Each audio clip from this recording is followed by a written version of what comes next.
Hello everybody, welcome back to the channel. Thank you so much for being here. For today, I want to do a bit of an unhaul. I realized that I have some books that I don't really need. Some of them I already read and I either have duplicates of, or I just didn't really like that much, or if I liked them, I just don't see myself ever rereading them, or in the near future at least. And I also have included some of the books that were on my physical TBR for quite a while now, and that I don't think I will get to in the near future. And if I ever change my mind, I can always read them on my Kindle. Like it's fine. I just don't need the physical copies of them. Before I actually get started, if you liked some of the books that I didn't, that is perfectly fine. These are my very subjective opinions on these books. And if you enjoyed something, I'm happy for you. They just weren't for me necessarily. What I'm trying to say is to be respectful in the comments down below. Okay, let's start. The first two books that I want to unhaul are Six of Crows and Crooked Kingdom. I absolutely adore this duology. I love these characters so much, but I do also have the collector's editions of these books, and I don't need two copies of Six of Crows and Crooked Kingdom, so that's why I want to unhaul these two. Next up is Deep Cuts by Holly Brickley. This book just felt like someone who's telling you about something that they're passionate about, but you just don't really care about what they're saying and about their opinions. Yeah, in my opinion, it was not great. The main character is just like telling you about her opinions on music and songwriting and certain bands. And if you are very opinionated yourself when it comes to music, I think you would either love this or hate this. I personally don't hate it. I just don't really care for it that much.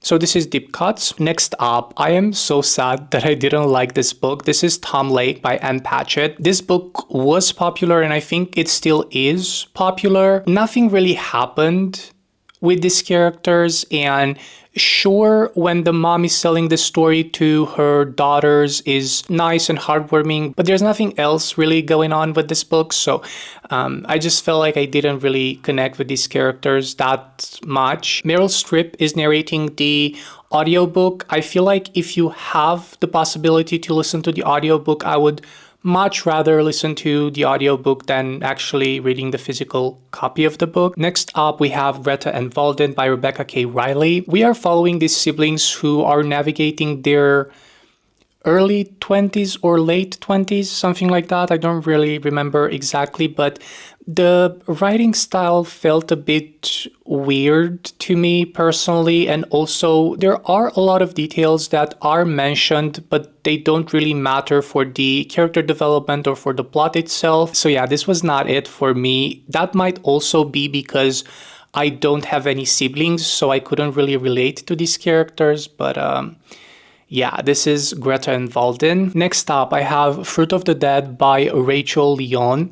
This is one of those quote-unquote weird literary fiction books that are bordering on thriller or psychological thriller. We are following this girl who is a supervisor at this summer camp, and somehow she gets entangled with the dad of one of the kids at this summer camp, and he is the mogul of a pharmaceutical company, if I'm not mistaken. They have this like weird sexual thing going on, and I'm pretty sure he drugs her at a certain point. Like, it was just trippy and weird, and I don't think there was any payoff in the end, but the writing style was good from what I remember. So this is Fruit of the Dead. Next up, I have some mystery thriller books, and I don't know what it is, but I feel like at the beginning, when I started going back into reading as an adult, I really liked mystery and thrillers, and then I kind of realized that all of them are a bit formulaic and they follow kind of the same recipe for the reveals and stuff like that. And ever since then, like, I will read them, but I don't feel like I'm gaining anything out of them. And it's fun in the moment, but I just don't gravitate towards them that much anymore. So here I have Murder at the Bookstore by Sue Meanings. I bought this book partially because of the cover, because it's gorgeous, and this author has other books in this series. I'm pretty sure they're all interconnected standalones. In this one, we are following this girl who somehow, I think, inherited a bookstore. I read this a while ago, probably half a year ago, so I don't remember that much. And even though it was fine, I don't ever see myself revisiting this one, so I think or I hope that someone else will enjoy it. Oh my god. Next up, I have Vera Wong's Unsolicited Advice for Murderers by Jesse Sutanto, or Jess? No, Jess Sutanto, not Jesse. Sorry about that. This book got me so mad when I read it, because the main character was so annoying, or she came across so annoying to me, that I didn't really care for anything that happened in the book or about the mystery element of it all. This book was kind of the reason for which I didn't pick up any other book from this author. Previously to me reading Vera Wong, I read, what was that book? Dial A for Aunties, I think, from the same author, and I remember liking it in the moment, but at that time I also had COVID, so I was pretty much sedated for the majority of the day. So I think that also has contributed to me liking that book specifically. I know there's a sequel to this. I will not get anywhere near that book. I'm so sorry, and again, hopefully someone will enjoy this. Next up, I have The Turned Glass by Gareth Rubin. The concept of this book was so interesting to me. That's why I picked it up, because it's a Ted Bush, meaning you can start the book with the blue part or with the red part, and once you reach the middle of the book, each story ends and you can kind of turn the book around and read the other one. From what I remember, again, the blue part I enjoyed, but the red one was kind of pointless for me, so I was a bit 50-50. Like, it's a cool concept, but again, I don't see myself ever rereading this, so I'm unhauling it. Lucy Foley's The Paris Apartment. This is another mystery thriller that I thought it was okay in the moment, but a bit predictable. I would want to see a movie version of this. I think I also said this in the video in which I talked more in depth about this book, but I really see Philippine Leroy-Beaulieu as one of the characters in this book, and I do really want to see that movie adaptation. But for the book, I read it, it was fine, and I want to move on. Piranesi by Susanna Clark. This book, similarly to Vera Wong's Unsolicited Advice for Murderers, got me so mad, because I read and I read and I read and nothing was actually happening. I was so bored. It was predictable. Pretty much the majority of the nouns were capitalized when they shouldn't have been capitalized, and you're just following this character who is just stuck somewhere, from what I remember, and then you have this, like, quote unquote big reveal at the end, but it was actually very predictable, and I thought it was just not really my thing. I know it's well loved by a lot of people. This was just not for me, and every single time I see it on my shelves, I get reminded of how much I didn't like this book. So I think it's time for me and Piranesi to part. Next up, I have a Dark Academia series by Naomi Novik. This is A Deadly Education, The Deadly Education, The Last Graduate, and The Golden Enclaves. See, I never know if I pronounce that word right. Is it enclaves or enclaves? I don't know. But yeah, this Dark Academia series, again, super popular everywhere on the internet, and I read the first two books, and I was just not really invested in the story at all, to the point that I don't think I will ever read the third and last book. So that's why I decided to unhaul these books. There was something so weird with the writing style, because usually when you're reading a fantasy, by the descriptions and by how the characters are just like talking to you as a reader, you can pretty much envision what their surroundings look like, and through the world building and stuff like that, you are able to pretty much see the setting or the backdrop for the story. But in this book, it was just like a black void. I couldn't really envision what the school looked like or the places that they were going to look like. And also with the characters, like they just felt a bit superficial. So this was the A Deadly Education series. Next up, I have The Forest Grimm by Catherine Purdy. Again, bought this one because of the cover, and I think the graphic design element of it is very on point. And I now see that I have sticky tabbed this, so if someone decides to buy this, I will just remove all of the sticky tabs. So this book got me really excited because it is supposedly a fairy tale retelling, and you have all of these fairy tales that are kind of influencing the story. That sounds very good in theory, but the problem with how it was executed is, first of all, this was very young YA, like very, very young YA. The story was very predictable, and the fairy tales that this is inspired from. So, for example, you would have a girl or like a creature, I don't remember exactly, who's stuck in a tower in a forest. And this girl has very long hair and she's in a tower. So you can kind of see where this is going. And then it is revealed the name of this character, and it's Rapunzel. Like, you could subvert that fairy tale so much more to create something new that is just inspired and not actually like a ripoff of that fairy tale. I think someone that does the fairy tale retelling really, really well, but with their own spin on things, is T. Kingfisher. I really like T. Kingfisher's books and how they're able to subvert these expectations when it comes to fairy tale retellings. This book was the exact opposite of that. Maybe it's also my fault because I had certain expectations from this book, but yeah, this is part of a series or the start of a series. And from the way that this ended, I was like, no, thank you. No, thank you. I'm not going to continue with this one. Next up, I have the signed special edition of The Ministry of Time by Kellyanne Bradley.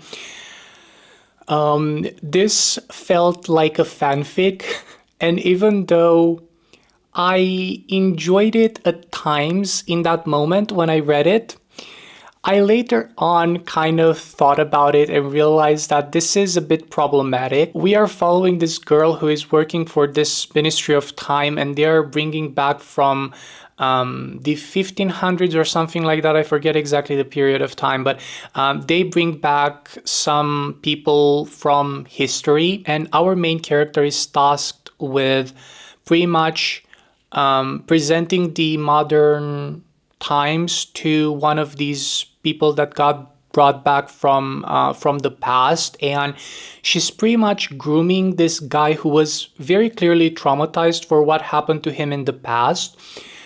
She's grooming him to become her perfect boyfriend. Hopefully this will go to someone that absolutely loves the story or will love the story once they read the book, given that it's the special edition and it's also signed. But yeah, I don't think I have any reason to hold on to this book. Gallant by V. Schwab. I have kind of a love-hate relationship with V. Schwab books. Her newest release, Bury Our Bones in the Midnight Soil, I loved. I thought it was really well executed.